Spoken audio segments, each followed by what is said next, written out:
نحمده ونصلي على رسوله الكريم أما بعد فأعوذ بالله من الشيطان الرجيم بسم الله الرحمن الرحيم قال الله تعالى أيها المؤمنون وتوبوا إلى الله جميعا أيها المؤمنون لعلكم تفلحون۔ اللہ تعالیٰ ارشاد فرماتے ہیں کہ اے مسلمانوں، تم سب کے سب مل کر اللہ سے توبہ کرو تاکہ تم کامیاب ہو جاؤ۔ اب جب بھی توبہ کی بات آتی ہے یا توبہ کا تذکرہ آتا ہے تو ہم لوگوں کے ذہن میں یہ بات آتی ہے کہ توبہ صرف نام ہے اس بات کا کہ زبان سے توبہ کر لی جائے، استغفار پڑھ لیا جائے، اس کا نام توبہ ہے۔ نہیں، اس کا نام توبہ نہیں ہے۔ بس زبان سے استغفار کر لیا اور دل میں وہی گناہوں کے خیالات، وہی دل میں گندگیاں بھری ہوئی ہیں اور وہی گناہوں سے یعنی گناہ چھوڑنے کا ارادہ نہیں، تو اس کا نام توبہ نہیں ہے۔ توبہ کی آج حقیقت جانیے۔ توبہ نام ہے 3 چیزوں کا۔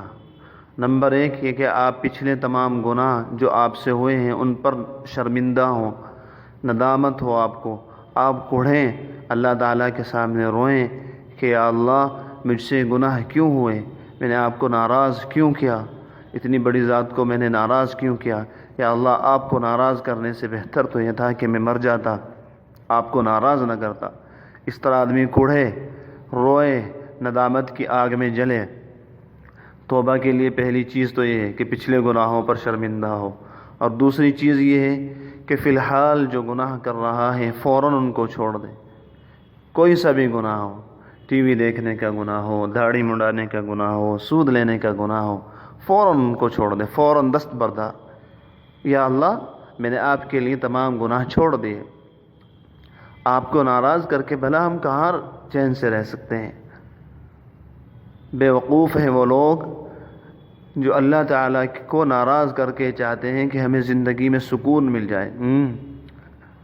ارے ظالموں، ہمارے حضرت فرماتے ہیں، ارے ظالموں، دنیا کا کوئی مجرم ہو اس کو تو کہیں پناہ بھی مل سکتی ہے کہ ہندوستان کا نیرو مودی کئی ہزار کروڑ لے کے لندن میں بھاگ گیا تو لندن میں اس کی پناہ مل گئی، لیکن اللہ کے مجرم کو کہیں پناہ نہیں ملتی۔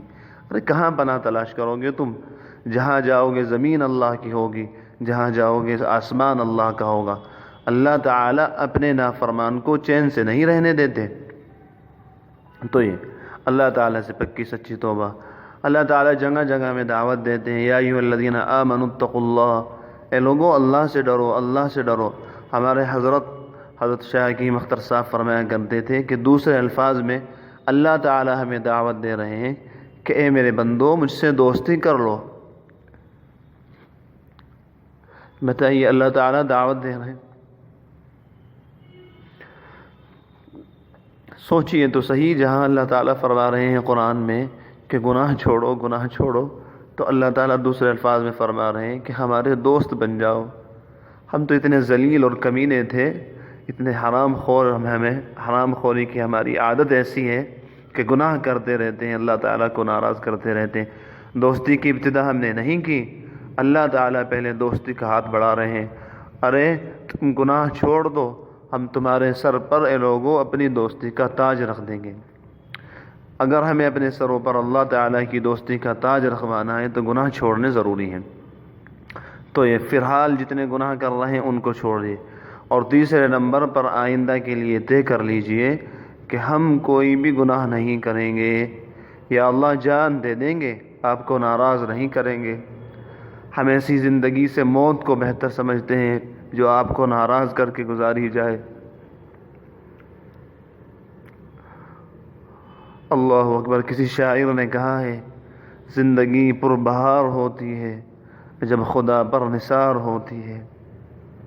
یا اللہ جو زندگی آپ کو ناراض کر کے گزاری جائے، ہم ایسی زندگی سے مر جانے کو بہتر سمجھتے ہیں، ایسی حیات سے موت کو بہتر سمجھتے ہیں جو اپنے مالک کو اور خالق کو ناراض کر کے زندگی گزاری جائے۔ تو یہ جذبہ ہو، یہ یا اللہ جان دے دیں گے، جان لڑا دیں گے، آپ کو ناراض نہیں کریں گے۔ تو اگر یہ 3 چیزیں ہیں، پچھلے گناہوں پر شرمندگی، موجودہ گناہوں کو فوراً چھوڑ دینا، اور آئندہ کے لیے، فیوچر کے لیے، مستقبل کے لیے، آئندہ زمانے کے لیے طے کر لیں کہ گناہ نہیں کریں گے۔ اگر یہ ارادہ ہے تو یہ توبہ ہے، یہی وہ توبہ ہے جس کے بارے میں اللہ کے نبی نے فرمایا التائب من الذنب کمن لا ذنب لہ، توبہ کرنے والا ایسا ہے کہ گویا اس نے توبہ کی ہی نہیں۔ یہ توبہ اس سے مراد ہے، اس سے ہماری توبہ مراد نہیں ہے صرف استغفار استغفر اللہ استغفر اللہ استغفر اللہ لا الہ الا انت سبحانک انی کنت من الظالمین، اور دل میں وہی ارادے، داڑھی مڑا رہا تو داڑھی مڑاؤں گا، ٹخنے ڈھانک رہا تھا تو ٹخنے ڈھانکوں گا، ٹی وی گھر میں تھا تو ٹی وی رہے گا، بے پردگی عام تھی تو بے پردگی رہے گی، گناہوں سے توبہ کا ارادہ نہیں۔ تو آپ خوب غور سے سمجھ لیں، خوب غور سے سن لیں۔ آج توبہ 3 چیزوں کا نام ہے، ایک دفعہ اور بتا رہا ہوں میں۔ پہلے نمبر پر پچھلے جتنے گناہ کیے ہیں ان پر شرمندگی ہو، ان پر روئیں دھوئیں ندامت ہو، دوسرے فوراً گناہ چھوڑ دیں، تیسرے آئندہ کے لیے ارادہ کر لیں۔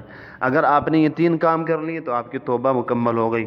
یہی وہ توبہ ہے جو ہمارے سروں پر اللہ کی دوستی کا تاج رکھواتی ہے، یہی وہ توبہ ہے جو ہمیں فرش سے عرش پر لے جاتی ہے، یہی وہ توبہ ہے جس کے بارے میں نبی اکرم صلی اللہ علیہ وسلم نے فرمایا التائب حبیب اللہ، کہ توبہ کرنے والا اللہ کا دوست ہے۔ اب ہم کیا کرتے ہیں؟ توبہ میں دیر کرتے رہتے ہیں کہ ابھی اور مزہ لے لیں، ابھی اور مزہ لے لیں، ابھی اور گناہ کر لیں، ابھی اور گناہ کر لیں۔ ارے ظالموں، توبہ ہمارے اختیار میں تھوڑا ہی ہے،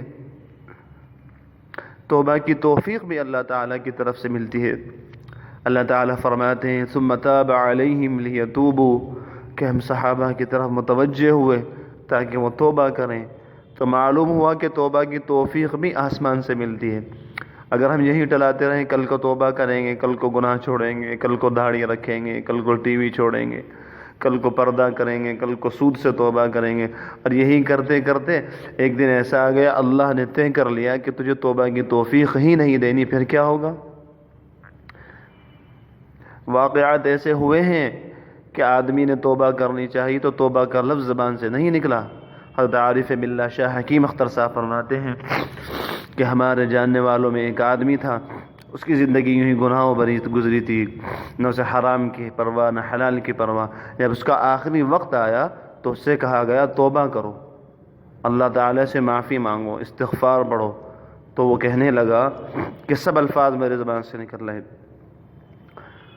کھانا لاؤ، بسکٹ لاؤ، چائے پلا دو، ڈاکٹر کو بلا دو، لیکن جو تم یہ لفظ کہہ رہے ہو، یعنی توبہ کے جو تم لفظ کہہ رہے ہو، یہ میری زبان سے نہیں نکل رہا ہے۔ اگر اللہ ہمارے گناہوں سے اتنے ناراض ہو گئے کہ ہمارے سے توبہ کی توفیق بھی چھین لی، پھر کیا ہوگا؟ حضرت تھانوی فرماتے ہیں کہ اللہ تعالیٰ گناہ گار بعض اوقات گناہ گاروں کی زبان پر مرتے وقت فالج ڈال دیتے ہیں، تاکہ یہ توبہ کر ہی نہ سکیں۔ سمجھ گئے آپ؟ تاکہ یہ توبہ کر ہی نہ سکیں۔ اللہ تعالیٰ مجھے بھی اور آپ کو بھی عمل کی توفیق دے۔ اب ایک نسخہ سن لیجئے، وہ نسخہ کیا ہے؟ گناہ چھوڑنے کا نسخہ۔ بس یہ ہمت کر لیجئے کہ جان لڑا دیں گے، جان کی بازی لگا دیں گے، اللہ کو ناراض نہیں کریں گے۔ جس دن آپ نے یہ ہمت کر لی نا، خدا کی قسم، آپ نے اور میں نے یہ ارادہ کر لیا کہ اللہ آپ کو ناراض نہیں کریں گے، جان دے دیں گے، بس جو سمجھ لیجئے اس دن شیطان ہمارے سامنے ذلیل ہو جائے گا اور ہماری توبہ اعلیٰ درجے پر پہنچ جائے گی۔ پھر دنیا کی کوئی طاقت ہم سے گناہ نہیں کرا سکتی۔ بس ہمت شیرانہ اور ہمت مردانہ کے ساتھ میدان میں آئیے۔ اٹھ باندھ کمر کیوں ڈرتا ہے، پھر دیکھ خدا کیا کرتا ہے۔ اٹھ باندھ کمر کیوں ڈرتا ہے، پھر دیکھ خدا کیا کرتا ہے۔ تو ہمت دکھائیے، ہمت بس یہ طے کر لیجئے، دانت بھیج کر، اے نفس حرام خور، ہم تیری بات نہیں مانیں گے، تجھے راضی کر کے ہم اپنے اللہ کو ناراض نہیں کریں گے۔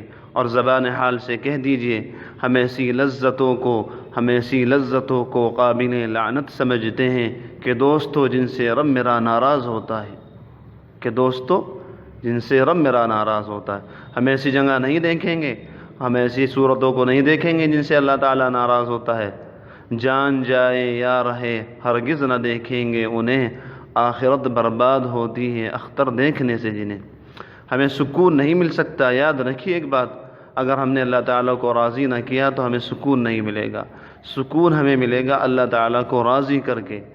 جس طرح مچھلی بغیر پانی کے نہیں رہ سکتی، بغیر پانی کے اگر رہے گی تو اس کی موت یقینی ہے، اسی طرح اے مسلمانوں، ہم سب اللہ کی مچھلیاں ہیں. ہم سب اللہ کی محبت، اللہ کے احکام کے پانی کے بغیر نہیں رہ سکتے. ہمیں اللہ کے احکام کا دریا چاہیے، تبھی ہم سکون سے رہ سکتے ہیں. اگر ہم نے اللہ تعالیٰ کی نافرمانی کی تو سمجھ لیجئے کہ مچھلی پانی سے نکل گئی. جیسے ہی مچھلی پانی سے نکلتی ہے تو بے سکون ہو جاتی ہے، اسی طرح ہم بھی بے سکون رہیں گے. ماحول سے مت گھبرائیے، سوسائٹی سے مت گھبرائیے، معاشرے سے مت گھبرائیے. ارے سب کو لات مار دیجئے، دنیا والوں کو. ہمارا کوئی نہیں ہے سوائے اللہ کے. ہمیں کسی برادری کی ضرورت نہیں، کسی ماحول کی ضرورت نہیں، کسی سوسائٹی کی ضرورت نہیں.